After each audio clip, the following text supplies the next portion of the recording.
आज की कहानी बहुत कमाल है। जितेंद्र जी, आपका बहुत बहुत धन्यवाद कि आपने इंतज़ार किया। आपकी कहानी काफ़ी समय पहले आई थी, फ़ेब या मार्च के आसपास, और अब जाकर उसे हम अपलोड कर रहे हैं। नमस्कार, हर हर महादेव, जय भोलेनाथ। आप सभी का स्वागत। ये है चाचा के फैक्ट्स। मैं नितिन कहानियां सुनाता हूँ। आज की कहानी माँ भवानी के जुड़े एक ऐसे चमत्कार से है जिसे कहते हैं जितेंद्र जी कि अभी भी हो रहे हैं चमत्कार। ऐसा नहीं कि मेरे साथ सिर्फ उस वक्त हुआ और अब माँ भवानी मेरी तरफ नजर नहीं रखती है, बिल्कुल है। और मेरा कोई भी सौदा घाटे का नहीं होता। इतने कॉन्फिडेंस के साथ इन्होंने बात करी है और मज़ा आ गया मुझे इनकी कहानी सुनने के बाद। देखिए, मैं हर बार आपसे रिक्वेस्ट करता हूँ कि कहानी पसंद आती है तो प्लीज़ लाइक करिए, शेयर करिए, कमेंट करिएगा। लेकिन आज दोनों हाथ जोड़कर विनती है कि कमेंट में जय माँ भवानी और कुछ जितेंद्र जी के लिए, उनकी मेहनत के लिए 2 शब्द लिख कर जाइएगा। तो आइए अभी इंट्रो लगाते हैं, उसके बाद कहानी सुनाता हूँ विस्तार से। किधर भी नहीं जाना, पूरी कहानी सुनना। जय बोले।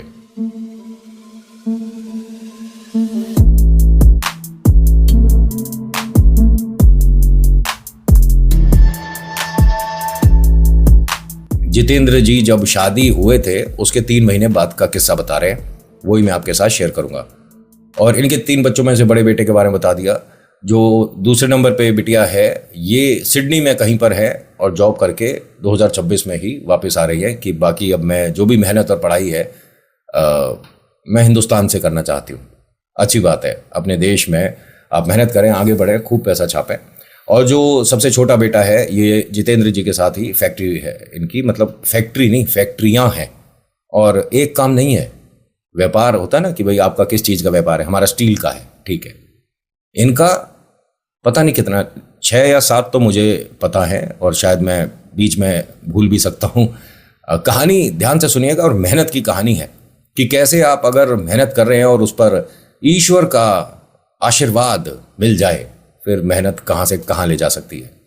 घर परिवार, कुनबे में, खानदान में किसी अनबन की वजह से जितेंद्र जी के जो पिताजी हैं उनको गांव से जाना पड़ गया था। तो ये वहाँ की सारी संपत्ति, खेत, मकान, सब कुछ छोड़ छाड़ कर अपने बलबूते पर अपने बालकों के साथ, अपनी वाइफ के साथ शहर आ गए। शहर में आने के बाद इन्होंने हर वो काम किया जिसकी वजह से घर में मैं 2 रुपये लाकर बच्चों का पेट भर पाऊँ। बच्चे कोई ज़्यादा छोटे नहीं थे, पढ़ाई काफ़ी मतलब सस्ती थी इनके हिसाब से गांव में। तो शहर में बच्चों का दाखिला कराने में भी इनको तकरीबन 3 साल लग गए, इनके पिताजी को। इन 3 साल में इनका छोटा बेटा जो था वो पढ़ाई से थोड़ा सा वंचित हो गया। बड़े बेटे ने और बड़ी बेटिया ने यहाँ पर भी थोड़ी पढ़ाई करी। 10वीं का एग्ज़ाम था, वो रह गया। गाँव से वैसे भी नहीं हो पा रहा था क्योंकि जो शिक्षा है वहाँ 9वीं कक्षा तक थी, उसके बाद आपको शहर आना था। 3 साल इनके व्यर्थ हो गए। 3 साल में इन दोनों ने, बड़े बेटे और बिटिया ने, जो दूसरे नंबर की बिटिया है, इन्होंने पढ़ाई नहीं छोड़ी। और जो पहले हैं उन्हीं की कहानी सुना रहा हूँ मैं, जितेंद्र जी की और अंकिता इनकी वाइफ। धीरे धीरे वक्त बदल रहा था और धीरे धीरे इनके जो पिताजी हैं उनको मार्केट समझ आने लग गया था। आज से पहले ये किसान खेत और घर से बाहर कभी निकला नहीं था, अब उसे दुनियादारी समझ आ रही है। उसे ये तक पता चल गया कि जो हमारे अनाज यहाँ पर शहर में आता है और जो हिसाब किताब है, भाई बीच में जो पैसे हैं ये जा कहाँ रहे हैं। घर वालों ने मतलब धिक्कार के निकाल दिया था, जिसमें इनकी गलती भी नहीं थी, इनकी वाइफ की भी गलती नहीं थी, लेकिन आत्मसम्मान और भाई वाइफ के लिए बोले हुए दूसरे के कड़वे बोल इन्हें समझ नहीं आए तो छोड़ दिया। ठीक है, बढ़िया करा। लेकिन जो अब इन्हें चीज़ पता चली उसमें अपनी वाइफ से बोलते हैं कि मुझे पिताजी को एक बार बताना चाहिए, बड़े भैया को, छोटे भाई को, जो कि अब गांव में हैं, अब काम कर रहे हैं, मतलब मैं ही तो चला गया हूँ, उनको और उनके माध्यम से पूरे गांव में सबको पता चलना चाहिए कि जहां आपको एक चीज़ पर 2000 रुपये बच सकते हैं वहां आपको 250 रुपये मिलते हैं। भाई दोनों चीज़ों में फ़र्क है ना। और उस वक्त की कहानी है जिस वक्त 2000-250 रुपये, मतलब ये बहुत बड़ी रकम होती थी। आज तो 250 में आपका लिप ग्लॉस आएगा है। अब यहाँ इन्होंने अपनी वाइफ से, जितेंद्र जी ने, अंकिता अपनी वाइफ से ये बातें बताई। तो उन्होंने कहा कि देखिए, जब घर में कोई भी आपको सपोर्ट नहीं कर रहा, कोई भी पसंद नहीं कर रहा, तो आपको उनकी लाइफ में दखलंदाजी नहीं करनी चाहिए।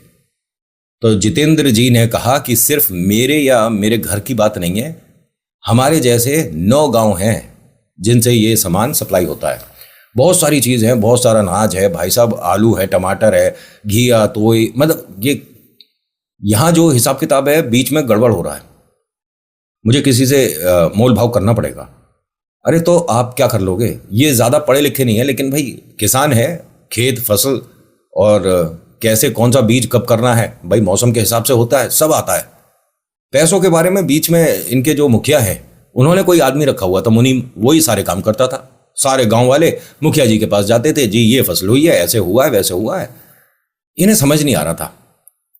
अब होता क्या है कि ये दोनों घर में बैठे बात कर रहे हैं और इन्होंने दिल्ली में ही कोई एक कमरे का मकान ले रखा था और यहाँ बहुत सारे ऐसे लोग रहते थे। कोई रिक्शा चालक है, कोई सब्जी का ठेला लगाता है, मतलब इस तरह की सोसाइटी है। बहुत सारे मकान थे किसी के, नीचे भी हैं, ऊपर भी हैं और थर्ड फ्लोर पे भी हैं।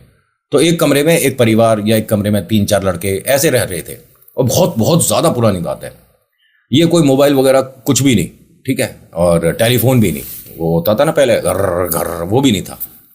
इन्होंने कहा नहीं घर तो मेरे को बताना है, लेकिन पहले ये जो मुनीम जी हैं इनसे बात करनी चाहिए। भाई तू खुद इतना पढ़ा लिखा नहीं है, अब मुनीम जी ने 2-3 आंकड़े इधर उधर बता दिए, तुझे पता भी नहीं चलेगा। तो इसने मुझे किसी से जानकारी लेनी पड़ेगी। ये आपस में बात कर रहे थे, तभी जय भवानी इनका दरवाज़ा किसी ने नॉक करा। ये एकदम गए, दरवाज़ा खोलते, जी नमस्कार, आप कौन हो भाई साहब? मैं जितेंद्र, ये मेरी वाइफ अंकिता और वो मेरे 3 बच्चे हैं, ये लीजिए प्रसाद लीजिए और माँ भवानी सब ठीक करेंगी। उन्होंने कहा लेकिन ये कहाँ का प्रसाद है और आप कौन हो, मुझे जानते हो? उन्होंने कहा जानने पहचानने की क्या ज़रूरत है, यहाँ सभी को मैं प्रसाद दे रहा हूँ और मकान मालिक है ना जो जिनसे आपने किराए पे लिया है, ये उन्हीं की तरफ से प्रसाद है, मैं बस बांटने आया हूँ, साहब तो गाड़ी में बैठे हैं। अच्छा, उन्होंने गाड़ी की तरफ देखा, हाथ जोड़ दिया, उन्होंने भी हाथ से ऐसे इशारा कर दिया। तो अंकिता ने ये सवाल कर दिया, अगर प्रसाद दे रहे थे तो उन्हें खुद आना चाहिए था। कह रहे बाबूजी मतलब सहारे से ही चलते हैं इसीलिए, और वैष्णो देवी भी बस ये कह रहे थे कि जीवन का एक सपना पूरा हो गया, अब तो कभी भी यमराज आए और ले जाए। अरे माफ़ी चाहते हैं, हमें पता नहीं था, हमने नहीं कोई बात नहीं। अब ये अंकिता और जितेंद्र दोनों गए गाड़ी तक, उन्होंने, भाई साहब ने शीशा नीचे करा, इन दोनों ने धन्यवाद जय भवानी। उन्होंने कहा बच्चों क्या नाम है आपका? जी मेरा नाम जितेंद्र, ये अंकिता, और हम अभी आए हैं, 1 महीना हुआ है। कहाँ से आए हो, कौन गांव के हो, सब बताया। तो दिल्ली में यहाँ कोई है तुम्हारा जानने वाला? उन्होंने कहा नहीं, बस घर से जो जानने वाले थे उन्होंने ही संपर्क छोड़ दिया। तो उन्होंने कहा बेटा यहाँ पर कितने रुपए में रुका हुआ है? तो बताया शायद 12 रुपये या 13 रुपये जो भी था कमरे का उस वक्त किराया। उन्होंने कहा आप दोनों जब भी रहोगे आपसे किराया नहीं लिया जाएगा, जाओ। अब भाई साहब ये तो बहुत बड़ी सहूलियत हो गई। अगर ये पैसे छूट जाते हैं ना तो घर में दाल चावल राशन के साथ कभी कभी थोड़ी बहुत मिठाई भी आ सकती है। बहुत पुरानी है, ये मत सोचना यार 12-15 रुपये नितिन क्या बोल रहा है, किराया कहाँ होता है। पूछना अपने बड़े बुजुर्गों से कि किस वक्त क्या किराया और किस वक्त कितना पैसा हुआ करता था। गोल्ड के जो आज रेट हैं उस वक्त तो रेट आप सुन के कहोगे कि हम अपने 1 महीने की तनख्वाह से ना जाने कितने किलो खरीद लेते। खैर वक्त बदला है, महंगाई भी बदली और लोगों की कमाई भी बदली। जो पहले 200 कमाता था अब वो 2 लाख को कुछ नहीं समझता। धीरे धीरे वक्त बदलने लग गया। इन्होंने बहुत जिद करी पहले अंकिता ने और जितेंद्र ने कि ये नहीं करिए। उन्होंने कहा देखो मेरे ऊपर माँ भवानी का आशीर्वाद है और मेरी मनोकामना पूरी हुई है बहुत बड़ी, तो मेरे लिए ये 1 महीने का किराया 1 कमरे का कोई दिक्कत नहीं है, मैं तो सभी का मुफ्त कर दूं। बोलो आप दोनों बोलो। नहीं अब इसमें आपकी जगह है, आप सोचें। और उसके बाद यहाँ से वो चले गए लेकिन अपनी जिद पर रहे। और जो ये सब कुछ मैनेज करता था उसकी बाहर एक बहुत बड़ी परचून की दुकान थी। उसे मालिक ने बोल दिया था कि इन दोनों से किराया नहीं लिया जाएगा, ये हमारे गांव के हैं। उसने कहा ठीक है जी। अब मालिक ने बोल दिया किराया नहीं लिया जाएगा। इन्होंने अगले दिन से ना थोड़ी मेहनत ज़्यादा करी और सोच लिया कि मुझे अपने बड़े बेटे से ये थोड़ा हिसाब किताब सीखना पड़ेगा। बड़ा बेटा सबसे ज़्यादा मैथ्स में गणित में तेज था। जितेंद्र भाई साहब ने अपनी वाइफ अंकिता से बोला कि मुझे अपने बड़े बेटे और बिटिया से, भाई छोटा वाला तो थोड़ा नटखट है, शैतान है, इनसे ना पढ़ाई लिखाई के बारे में थोड़ा मुझे जानना समझना चाहिए कि ये कैसे होता है, कैसे मैं थोड़ा सा ज़्यादा पढ़ा लिखा हो सकता हूँ। और ये रियलिटी में अपने दोनों बच्चों से 2-2.5 घंटे 3 घंटे की पढ़ाई लेते थे। मतलब रात में कभी मौका लग गया, ये सिखा दे बेटा ये कैसे होता है। ये पढ़ना सिर्फ मैथ्स नहीं, हिंदी के शब्द जो है ना उन्हें भी पढ़ने में और लिखने में असमर्थ थे। सब कुछ इनका बेसिक शुरुआत करा गया, क ख ग सब कुछ। अब सोचिए, पढ़ने की कोई उम्र नहीं होती ना, ये इन्होंने करके दिखा दिया। 4 महीने के अंदर इन्होंने कुछ पैसे भी ठीक ठाक जोड़ लिए थे। और ये मेहनत कैसे कर रहे थे आपको यकीन नहीं होगा। सुबह किसी दुकान पे काम कर रहे हैं और साथ ही साथ खाने का टाइम हुआ, ऐसे में कोई ट्रक आ गया, उसका सामान अनलोड करना है तो उसमें मदद कर दी, वहाँ बन गए 3-4 रुपए। ऐसे कर करके इन्होंने अपने ऊपर तो कभी ध्यान नहीं दिया। चप्पल फटी है तो उसको बस सिलवा लिया, जैसे तैसे जुगाड़ कर ली, रात में रिक्शा चला लिया, सब काम किया इन्होंने। जितेंद्र भाई साहब ने, जिनके बारे में बता रहा हूं मैं आज कहानी जिन्होंने भेजी है, ठीक है। अब 4 महीने जब बीते तो इनके घर से इनकी माताजी और बड़ी भाभी आई इनका घर ढूंढते हुए। ये मिले, जिसने भी इन्हें यहाँ पे अरेंज कराया होगा उसने बता दिया कि वहाँ रहते हैं। उन्हें देखकर दोनों खुश हो गए। मतलब माँ आप और भाभी आप, हाँ आप दोनों को घर चलना होगा, पिताजी की तबीयत भी खराब है और जो बड़ा भाई है आपका उसके साथ कोई दिक्कत हुआ था, कोई कहते हैं ऊपरी बाधा है, वो पैरालिसिस हो गया था उन्हें। मैं आना तो चाहता था लेकिन सबके कड़वे वचन जो मुझे मिले थे जाते में, उसकी वजह से हिम्मत नहीं हुई। माँ ने कहा कि बेटा ये माँ भवानी को तुम मानने लग गए हो शायद, है? नहीं, पहले भी मानते थे। और इनके पास इतनी छोटी सी, और वो कैलेंडर था नीचे, इतनी छोटी सी तस्वीर, वो इन्हें वैष्णो देवी का जो प्रसाद होता है उसमें मिली थी। वहीं पर इन्होंने वो मिलते हैं ना, चांदी के 3 सिक्के भी मिलते हैं, किसी किसी को नहीं मिलते, तो इन्होंने वहीं पर छोटी सी एक जगह बना दी थी, वहाँ माँ भवानी की वो तस्वीर लगा दी थी और नीचे वो 3 सिक्के रख दिए थे, वहीं जोत बत्ती करते थे। माँ भवानी का आशीर्वाद है, बस अब जैसे तैसे काम चल रहा है। इन्होंने कहा कि आप सब सामान बांधो और कल चलो। उन्होंने कहा नहीं, यहाँ से छोड़ नहीं सकते, मैं जिनका नौकरी कर रहा हूँ उनसे मुझे इजाज़त लेनी होगी, ऐसे कैसे मैं चला जाऊँगा। माँ ने कहा कि तेरे पिताजी की भी तबीयत खराब है, बड़ा भाई भी अब असफल है, नहीं कर पा रहा है, और तेरे से छोटे दोनों भाई तू जानता है कि कितना काम व्यापार समझते हैं। तो उसने कहा काम व्यापार तो पूरे गाँव में कोई नहीं समझता, और जो मुनीम जी हैं वो सबका पागल बना रहे हैं। मुखिया भी अपने घर को देखिए बढ़ाता चला जा रहा है, उसके पास पैसा बढ़ता चला जा रहा है, लेकिन हम सब जहाँ थे वहीं हैं। पिताजी की पूरी उम्र बीत गई, घर में उतने ही रुपए आते हैं, और आप यकीन नहीं करोगे जितना हमारा खेत से काम होता है, जितना सिर्फ अपने घर की बता रहा हूँ, उतने में मुखिया जैसे घर, मुखिया जैसी कोठी आप 3 महीने में बना दोगे। अब इन्हें यकीन नहीं हो कि क्या बोल रहा है, पैसों की बात तो हमें समझ ही नहीं आ रही है। इसने कहा कि ठीक है मैं आऊँगा, लेकिन हफ्ता भर लगेगा। हफ्ते भर में ना मैं अपने मालिक के, जिनके मैं नौकरी कर रहा हूँ, उनसे परमिशन भी लूँगा और आऊँगा ज़रूर। रहने नहीं आऊँगा, मिलने ज़रूर आऊँगा। अब जितेंद्र जी 1 हफ्ते बाद अपने घर पहुँचते हैं अपने 3 बच्चों के साथ। अंकिता जी भी आती हैं, भैया को देखते हैं। पिताजी की भी हालत अब ठीक नहीं है, काफ़ी उम्र हो रही है उनकी भी। उन्होंने जो बातें डिस्कस करी, अब इसमें पिताजी ये कहते हैं कि बेटा ऐसा कैसे हो सकता है, बिना मुनीम के तू कैसे करेगा। उन्होंने कहा हिसाब करेगा मेरा बेटा, ये इतना छोटा है, ये कैसे हिसाब कर देगा, और ये तो किसी स्कूल में भी नहीं जाता, तूने बताया ना कि एडमिशन नहीं हुआ। करा दूंगा जब पैसों की व्यवस्था होगी, पढ़ाई की कोई उम्र नहीं होती, मुझे भी मेरे बच्चों ने ही पढ़ाया है। तू पढ़ाई कर रहा है, इसमें कोई शर्म वाली बात थोड़ी ना है।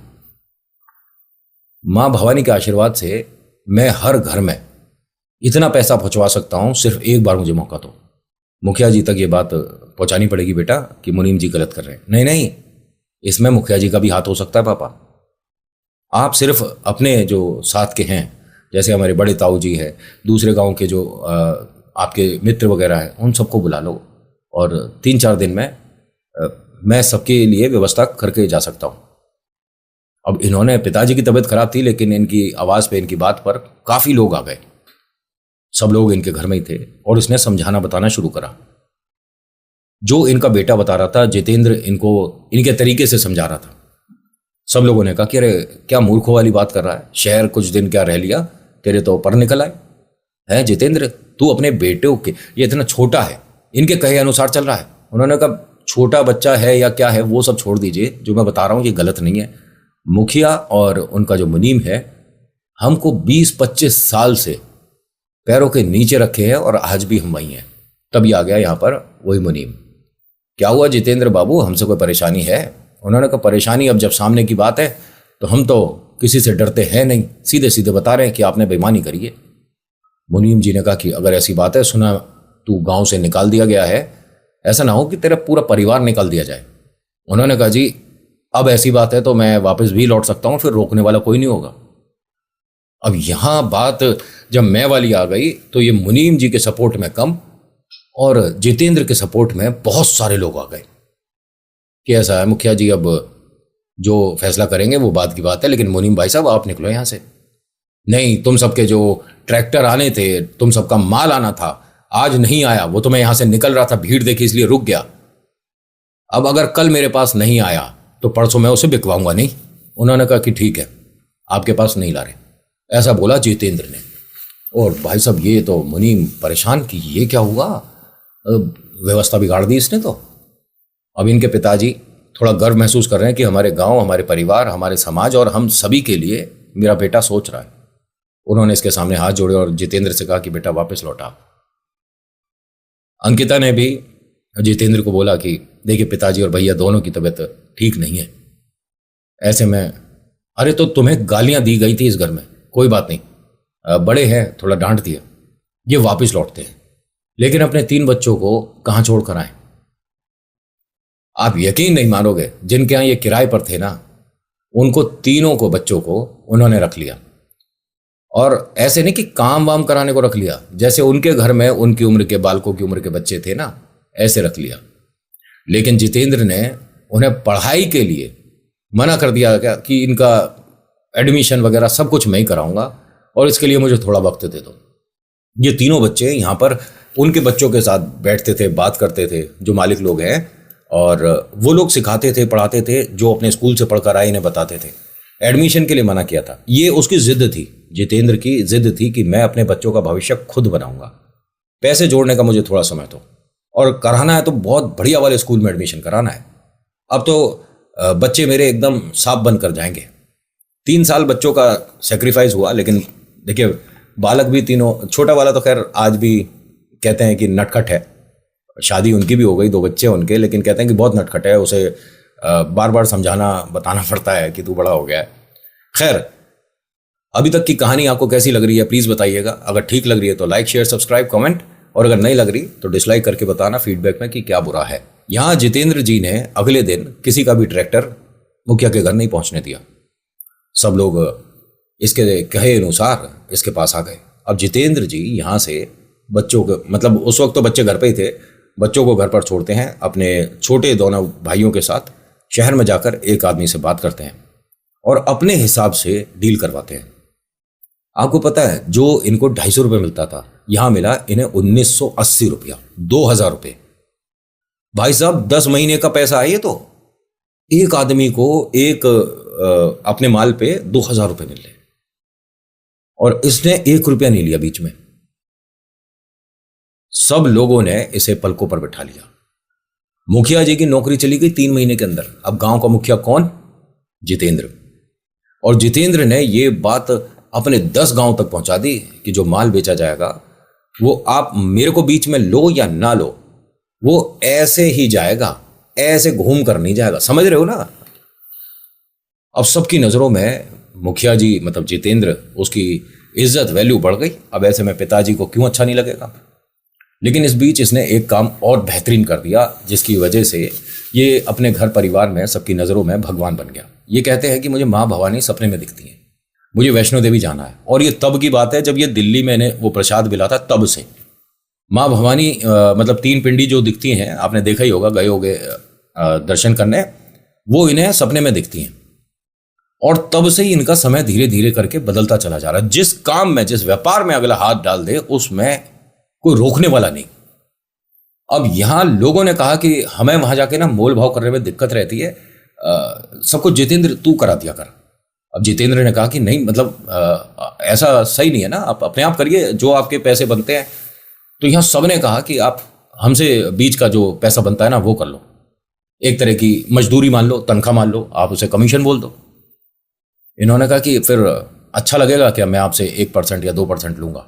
अब यहाँ लोगों को परसेंट भी समझाया गया, लेकिन इन्हें जितेंद्र भाई साहब को तो आता था। किसने सिखाया? बड़े बेटे और बड़ी बिटिया ने।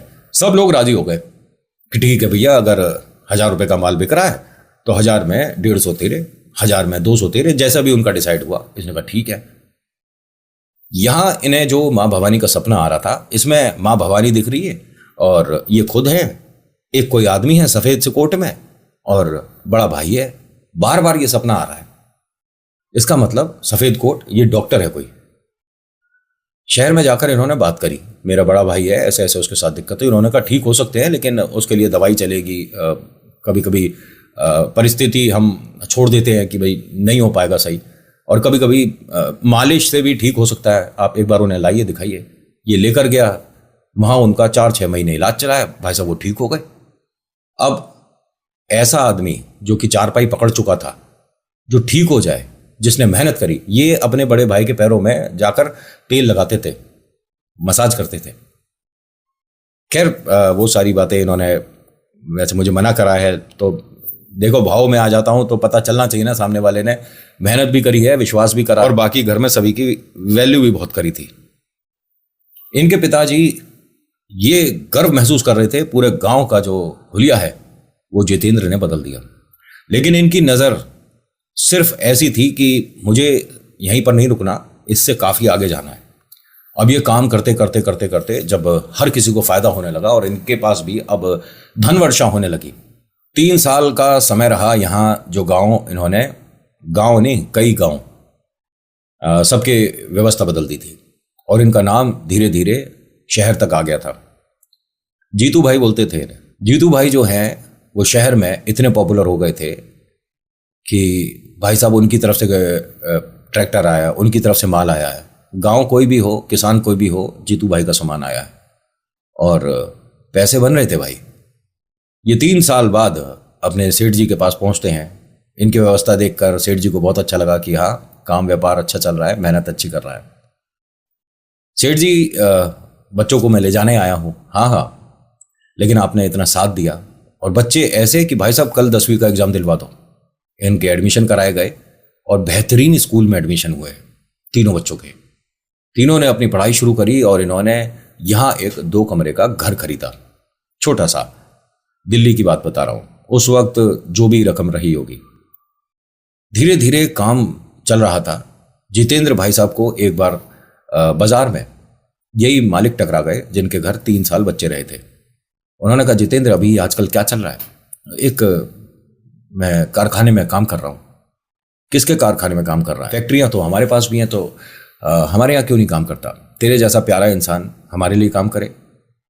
जी ठीक है, मैं पगार क्या रहेगी जो तू बोले, जितने तू ले रहा है उसमें 100 रुपये ज़्यादा, और 100 रुपये तो बहुत बड़ी बात हो जाती है मालिक। मैं आपके लिए तो बिल्कुल करूँगा, और चाहे पगार आप कम देना, लेकिन आप जैसा प्यारा इंसान होता है ना, मेरी हिम्मत नहीं हुई थी, वरना मैं चाह रहा था कि आप क्या नौकरी करूँ, कि आपने इतना बड़ा एहसान किया, बालकों को 3 साल रखा। बेटा, कोई अपने बच्चे किसी अनजान व्यक्ति के छोड़ रहा है ना, तो इससे बड़ी बात नहीं है। विश्वास तो तूने किया था ना, और देख जब से तुझसे मिला हूं तूने ध्यान दिया, मैं बिना बैसाखी के चल रहा हूं। तू आसपास होता है ना तो एक एनर्जी सी आ जाती है, एक ऊर्जा तेरे में अलग ही है। तारीफ किसे बुरी लगती है? सेठ जी। सेठ जी ने कहा कि ठीक है, बाकी की तारीफ कल फैक्ट्री में करेंगे। अब ये फैक्ट्री में आया भाई साहब, पहले दिन ही ये कहता है कि पता नहीं ऐसा कैसे होता है नितिन भाई, जो ये जगह मिला इसे बैठने का, तो कागज पत्तर का काम था किसी का, और इनका फाइनल माल चेक होने के बाद जो अपलोड होगा, मतलब एनालिटिक क्वालिटी एनालिस्ट जो होते हैं वो थे ये। मतलब गांव के हैं तो ये तो उसकी सुगंध से बता दे कि माल कैसा है, जो भी जिस चीज़ की ये फैक्ट्री थी।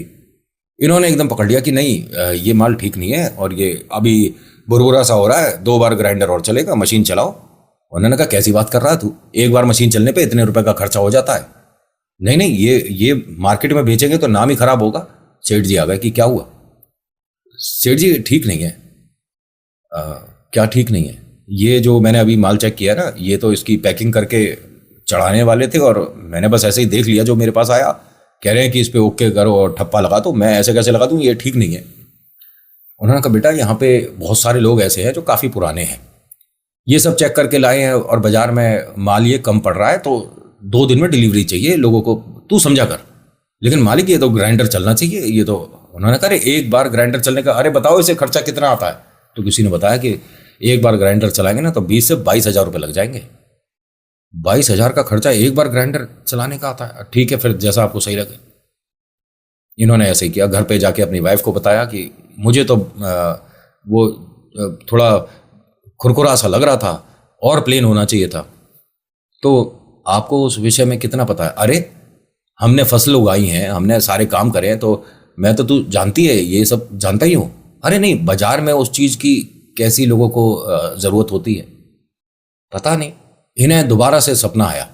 अब माँ भवानी दिख नहीं है और साथ ही साथ इसको कुछ समझाया बताया जा रहा है, ये समझ नहीं रहा। कहता है कि मुझे कोई जनरेटर जैसी कोई मशीन दिखती है और उसे कोई हाथ से चला रहा है, और जैसे गन्ने की मशीन होती ना, और मैं उसके पास में खड़ा हूं, माँ भवानी सामने, मुझे सपने और इशारे समझ नहीं आ रहे। खूब रात में सोचते रहे, सुबह हो गई 4-5 बजे। ये मालिक के पास पहुंच गए सुबह सुबह 7 बजे उनके घर पर, कि मालिक एक बात बताइए, वो जो मशीन है चलाने का 22,000 खर्चा आता है, उसमें मशीन लगती है, उसमें इतने सारे लोग लगते हैं, इतनी बड़ी मशीन होती है, और इसकी पिसाई तो वो जो गन्ने वाली मशीन होती है वैसे से भी हो सकती है, बस उसके अंदर 2 बड़े वो लगेंगे बेरिंग टाइप के से। उन्होंने कहा क्या बोल रहा बेटा, ये कैसे बनेगा? नहीं बन सकता है मालिक ये, और इसके अंदर सिर्फ हमारी हाथों की मेहनत लगेगी, और आप यकीन करोगे मशीन से ज़्यादा जल्दी काम हो जाएगा और मशीन से बारीक पीसेगा। मशीन में तो आपको 2 बार ग्राइंडर लगाने के बाद प्लेट चेंज करनी पड़ती है। उन्होंने कहा तू बैठ जा, क्या क्या बोले जा रहा है? नहीं मालिक बनवाओगे क्या? अरे भाई कैसी बात कर रहा है, खर्चा कितना, खर्चा इतना आएगा, ऐसे होगा, मैंने सब कुछ देख लिया है, आप उसे जनरेटर से भी चला सकते हो, आप ऐसे कर सकते हो, वैसे कर सकते हो। अच्छा, और मालिक उसमें रस्सी बन जाएगी और एक बार घूम जाएगा ना तो वो अपने आप ही चेन चलती रहेगी, उसमें ना मशीन के बिजली की जरूरत है और ना किसी आदमी की।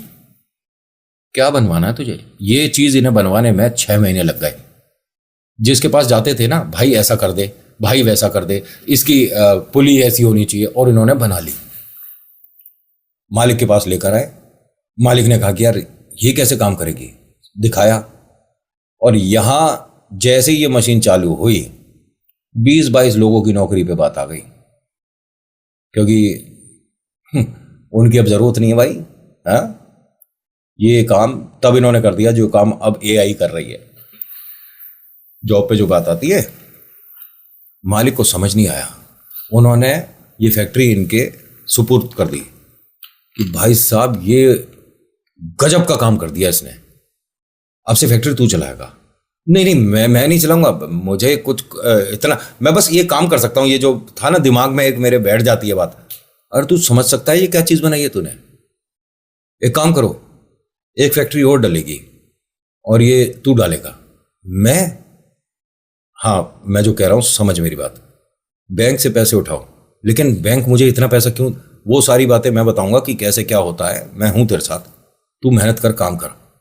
इन्होंने रियलिटी में एक फैक्ट्री डाली ये वाली मशीन बनाने की जो अभी बनी है, और इसकी जो सेल शुरू हुई, भाई साहब जो ये पैसा 20-25 साल में कमा सकते थे 2 महीने में कमाया। जैसा सेठ जी का बड़ा मकान है ना, ऐसा मकान बनाया।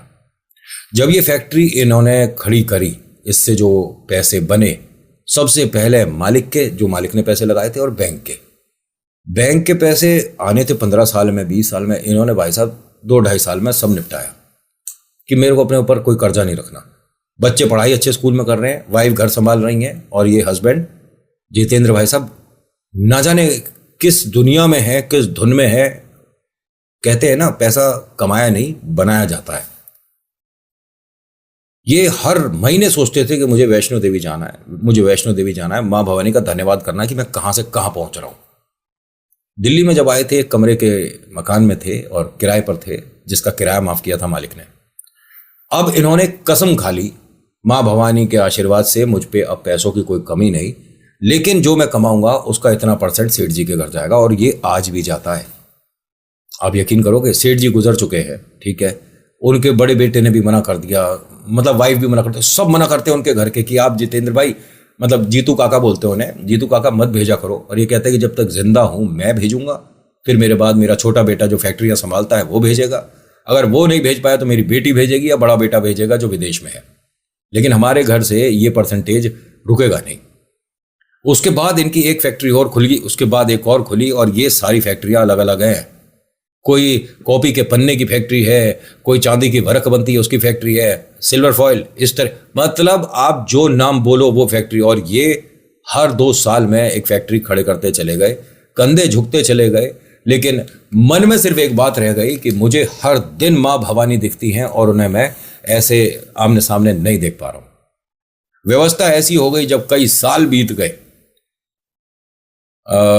बड़े बेटे की जिस वक्त इनकी शादी थी, शादी में 1 महीना रह गया था, उन्होंने कहा था कि बेटा मैंने बहुत समय खराब कर दिया, मुझे बहुत पहले धन्यवाद करने जाना था, मेरी व्यवस्था करा। जी पिताजी बताइए क्या करना है? मुझे दर्शन करने हैं, वैष्णो देवी जाना है और 3 दिन में जाना है। उसके बाद घर में शादी ब्याह सब कुछ होगा ना, तो पहला कार्ड भगवान को दिया जाता है। मैं बस ये चाहता हूं कि पहला कार्ड वैष्णो देवी में रखा जाए। जैसा आप कहो पापा। लड़का पढ़ा लिखा, व्यवस्था अच्छी। अब घर में गाड़ी की कमी तो एक नहीं पता नहीं कितनी, इन्होंने व्यवस्था करी।